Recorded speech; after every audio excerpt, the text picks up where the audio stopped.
mitume walikuwa imara, hata kumwaga damu walijawa roho, hawakujali mauti, japo waliuawa, taji inawangoja. Ombeni Bwana ashushe roho wake, tuifanye kazi, hata kwa machozi, muda wa kuchezea sasa umekwisha. Tujiweke tayari kuonana na Bwana.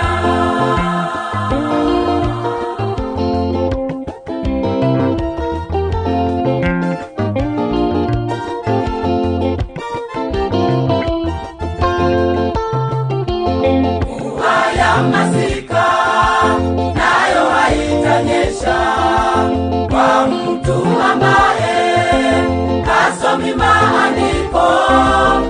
Imani bandia, maombi dhaifu, roho haongoi, upendo haupo, zaka na sadaka nazo hazitoi.